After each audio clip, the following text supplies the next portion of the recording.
Monsieur le maire, je vous remercie de vos remerciements d'introduction au conseil municipal en tant que grenobloise, car comme de nombreuses femmes, mon emploi du temps et ma charge mentale sont bien remplis. C'est la raison pour laquelle, en tant que femme en l'occurrence, j'aurais bien aimé que notre conseil municipal commence à l'heure et donc à 15 heures. Les actes plutôt que les symboles m'auraient fait gagner 40 minutes de ma fin de journée. Ceci étant dit, je tiens, en propos préalable, à souligner l'engagement de Grenoble dans la lutte pour le droit des femmes. Les Grenobloises et les Grenoblois, les majorités successives, n'ont eu de cesse de faire monter en puissance l'importance de ce sujet qui, il y a quelques dizaines d'années à peine, faisait rire dans les tribunes. Rappelons que le droit de vote des femmes, c'était 1944, et le droit à l'interruption volontaire de grossesse en 1975. Grenoble a très tôt porté, par exemple, le planning familial. Partout dans le monde, le droit des femmes est tantôt rogné discrètement, tantôt ouvertement contesté, mais jamais acquis. On le constate même en France, pays des droits humains et de la liberté des femmes, lorsqu'un texte légitime et attendu sur l'accès au droit à l'avortement est empêché par des manœuvres politiciennes à l'Assemblée nationale. Je soutiens cette proposition de loi de Marie-Noëlle Battistel, issue d'un rapport commun avec la majorité.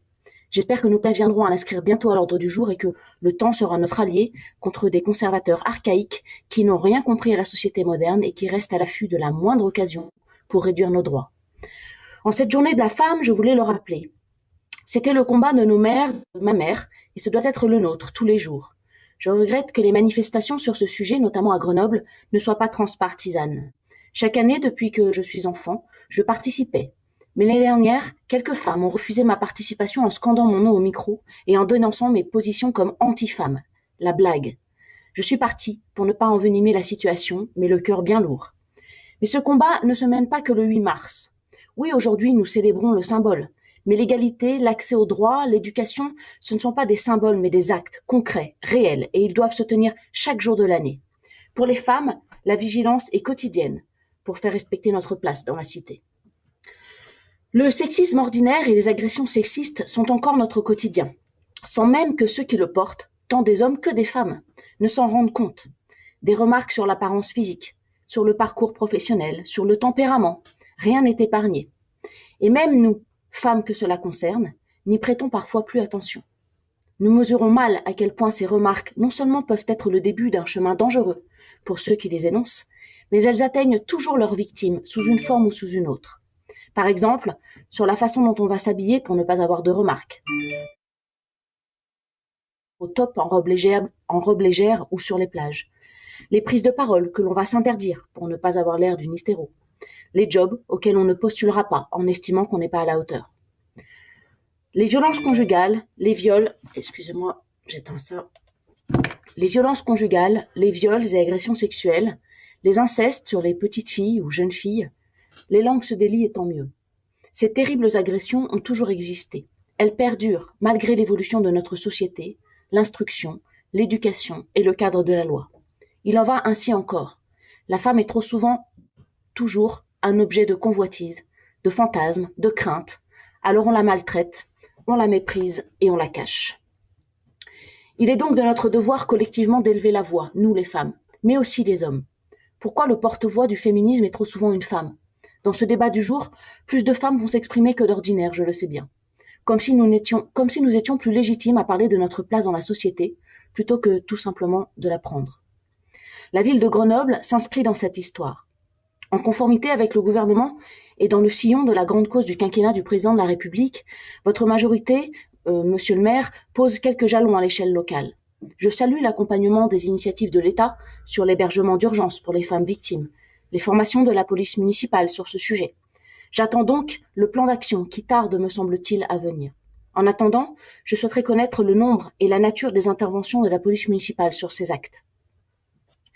De manière précurseur, l'État finance des expérimentations de foyers pour hommes violents, car finalement, les femmes sont les victimes, et c'est en plus elles qui doivent quitter le domicile familial. Pourquoi cette double peine? Des expériences sont en cours, notamment dans le Nord-Isère. Il est regrettable que la ville de Grenoble ne se soit pas mobilisée pour porter le projet d'issue de secours à ce sujet. Notre ville aurait pu aussi accueillir un tel centre. Par ailleurs, sur les violences faites aux femmes, je vous propose de mettre en œuvre, en complément de vos actions, un dispositif qui a déjà fait ses preuves.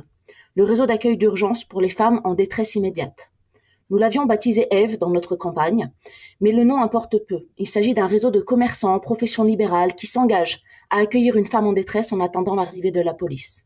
Un logo permet d'identifier les membres du réseau. Par exemple, une femme battue par son mari fuit dans la rue en bas de chez elle. Elle repère le logo et entre. Plutôt que d'avoir à s'expliquer, elle dit juste Ève et elle est mise en lieu sûr. La police est contactée sans délai. Un autre exemple, une jeune femme qui se sent suivie dans la rue, sonne à l'interphone d'un médecin, dit Ève. Elle est là encore accueillie et protégée le temps de l'arrivée de la police. Des commerçants, de la boutique au bar, des professionnels libéraux, du médecin au comptable, chacun peut être une porte de secours en cas de détresse urgente d'une femme dans la rue. Dans la rédaction de la délibération, c'est un détail mais je m'en étonne, je retrouve dans le paragraphe « Violences faites aux femmes » la nouvelle collecte de protection périodique. On se demande un peu ce que ça vient faire là. Mais quoi qu'il en soit, un mot sur les protections périodiques.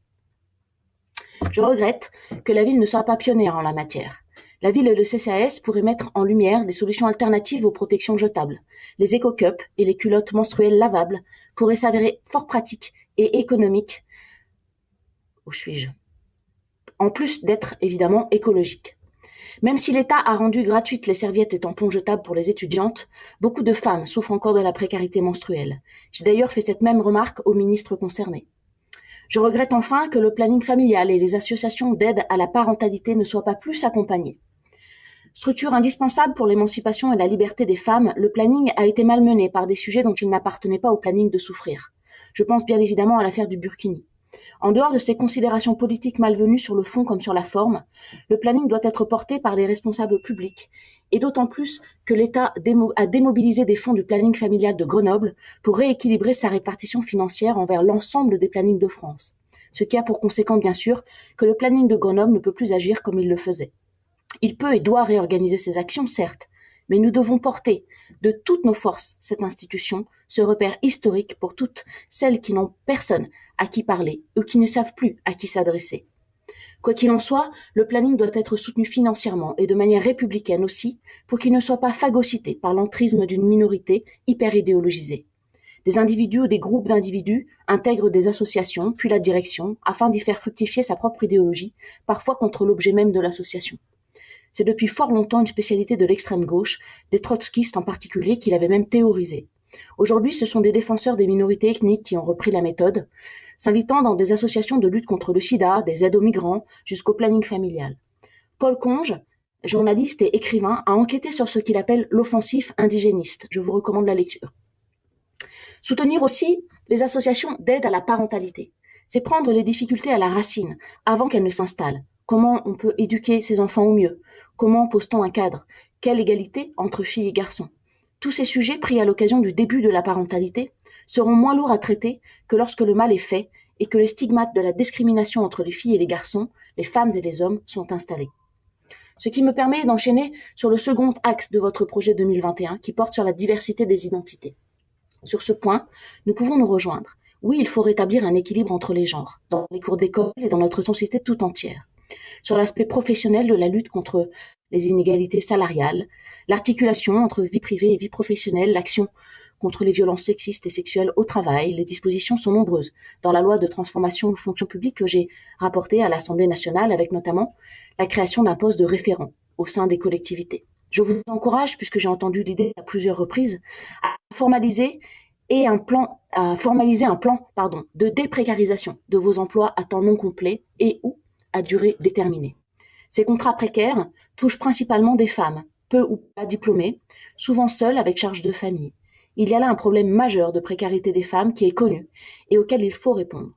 Cela va pour toutes les fonctions publiques, cela relève de la compétence directe des employeurs publics. C'est essentiellement pour cette raison que j'ai fait adopter le dispositif de prime de précarité pour les CDD d'1 an ou moins dans la fonction publique.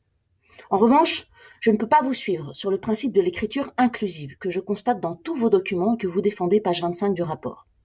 Ma position sur la question de l'écriture inclusive est progressiste et modérée. Elle n'est pas loin de la position de l'Académie française, mais elle est plus ouverte. Quant à la féminisation de la langue, ma position n'est pas loin non plus de la position du gouvernement, bien qu'elle s'en démarque sur certains aspects, notamment l'aspect relatif à l'écriture en point médian.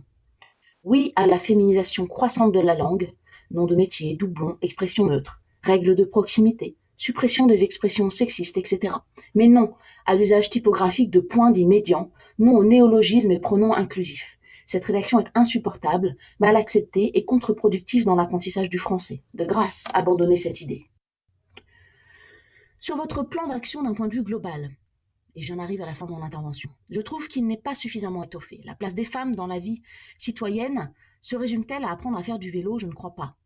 Équilibrer les noms des rues, après 6 ans de mandat, on ne dépasse toujours pas 5% de noms féminins dans Grenoble. Faire du sport aux filles et femmes, c'est bien, mais ce qu'il faut surtout, c'est développer la mixité. Plaider pour déprécariser les agentes de la ville, c'est bien, mais j'entends encore au CCAS, par exemple, que les contrats courts, ça reste bien pratique. Or, ces contrats ne concernent quasiment que des femmes dans les services de la ville. Cantine, ménage, périscolaire, accueil, caisse, accompagnement, remplacement. J'entends vos discours, je vois votre communication et vos événements. Le document du jour est épais. Mais encore une fois, le droit des femmes doit s'inscrire dans le concret et le solide. Et je ne vois pas d'action qui soit au niveau de votre ambition et de discours. Je le regrette bien. Merci. Merci. Alors, écoutez, moi, je suis toujours un peu effarée du ton avec lequel vous répondez à vos oppositions, mesdames et messieurs les élus. En l'occurrence, mon intervention était quand même pas hyper polémique. Je trouve que vous allez dans le bon sens. J'apporte juste d'abord des propositions auxquelles vous répondez assez peu, ou alors en jugeant le gouvernement. Moi, je suis pas membre du gouvernement, hein, donc voilà. Premier élément. Ensuite, avec un jugement général sur le gouvernement qui n'accompagnerait pas les assos, je vous laisse libre de ce commentaire national. Moi, je vous pose des questions très précises. Voilà, donc vous vous rendez compte la façon dont vous nous répondez. Enfin, voilà. Bon, bref, passez la forme, un peu de fond. Monsieur Mériot, bon, que la modestie n'étouffe pas, hein, en disant que vous avez un super plan, on peut quand même aussi apporter des éléments, je crois, complémentaires. Et d'autres avant vous ont fait des plans sur les égalités femmes-hommes qui sont bien ou qui peuvent être voilà améliorés, et tout peut être amélioré, je crois. Enfin, franchement, voilà, je trouve que cette posture défensive et agressive est très désagréable et puis surtout empêche le travail et la construction, me semble-t-il. Donc, je suis quand même étonnée qu'en ayant la très bonne idée et la très bonne intention, entendez-moi, sur la formation de la police municipale que vous avez tous les deux réaffirmée, et qui est une bonne chose, je m'étonne quand même que vous n'ayez pas de statistiques en retour, parce que cela permet aussi l'évaluation de la politique publique de formation. Donc, est-ce à dire que vous ne regardez pas si la façon dont vous avez formé vos agents de police municipale, ça fonctionne ou pas? La stat que je vous demande n'est pas d'une stat genrée, elle est sur un acte qui est visé en droit. Voilà, je vous demande juste si dans la PM il y a beaucoup d'interventions sur les violences sexuelles et sexistes et agressions. Voilà, je vous demande ça en lien avec la PN ou pas, police nationale, pardon. Voilà, et évidemment j'ai les chiffres de la police nationale parce qu'ils ont des suivis et c'est pas un suivi genré. Donc voilà, il me semble qu'en matière d'évaluation de politique publique, ce serait quand même la moindre des choses d'avoir des statistiques sur le travail de vos équipes de police municipale. Sur la déprécarisation, écoutez, j'espère que vous ne m'avez pas attendu, ça aurait été regrettable après 6 ans de mandat, pour déprécariser effectivement toutes ces femmes et quelques hommes en situation de temps partiel et de CDD de moins d'1 an. Je sais que les protocoles sont en cours et ne vous inquiétez pas, je regarde le sujet de près. Je vous conseille juste un plan de déprécarisation, plan que du coup j'aimerais voir. Donc s'il y a un protocole ou un plan de déprécarisation, j'aimerais bien le voir, et vos oppositions n'ayant accès à rien, je vous le demande en conseil municipal. Je vous remercie de votre retour favorable sur la prime de précarité. Nous l'avons voté et je me réjouis que Monsieur Mériot soit d'accord avec ce dispositif. Sur l'intervention suivante, sur les précarités menstruelles, alors je crois qu'il y a un petit malentendu là aussi. Je n'ai absolument pas rigolé sur le sujet. Au contraire, il est très sérieux. Donc, je ne sais pas comment vous avez pu interpréter que je m'en moquais ou que je l'abordais avec légèreté. Non, c'est très sérieux. Et de surcroît, vous m'avez mal interprété encore une fois, et vous pourrez relire la vidéo. Je ne dis pas qu'il ne faut pas donner de protection périodique jetable. Je dis qu'on pourrait accompagner aussi avec les dispositifs de cup ou de culottes lavables et réutilisables. Et par ailleurs, pour votre information, on ne stérilise pas les cups, hein. On ne stérilise même plus les biberons, donc encore moins les cups. Voilà, pour information aussi. Évidemment, l'association Passible pour gérer les auteurs de violences est une association que j'ai rencontrée et qui effectivement est très active sur le sujet et qui peine financièrement à agrandir à déployer plutôt ces actions qui sont absolument incontournables. Et d'ailleurs, le procureur Vaillant travaille beaucoup avec l'association Passible. On en a discuté aussi avec lui, et on essaie effectivement que l'État s'engage, le gouvernement. Vous voyez, même moi, j'essaye de faire s'engager le gouvernement, comme quoi parfois on a des causes communes sur ces sujets, et notamment avec l'association Passive. En revanche, oui, il n'y a que 2 centres par région parce que c'est une expérimentation. Donc voilà, moi ce que je dis, c'est que je regrette que la ville de Grenoble soit pas engagée pour avoir une expérimentation dans notre métropole. Alors, elle est déjà en Nord-Isère, c'est très bien, c'est ma collègue Caroline Abadi qui l'a d'ailleurs soutenue et défendue. La ville de Grenoble ne s'est pas positionnée, je le regrette, parce que c'était une expérimentation hyper innovante, très intéressante, me semble-t-il, pour que les femmes ne subissent pas la double peine. Et puis, autre point, dernier point d'ailleurs, sur ma proposition de dispositif d'urgence. Je trouve que c'est quelque chose de chouette, ça se fait à Strasbourg, ça se fait dans plein de villes. J'ai aucune réponse, aucun commentaire là-dessus. Ce serait bien que vous puissiez y réfléchir, et puis vous pouvez choisir le nom que vous voulez.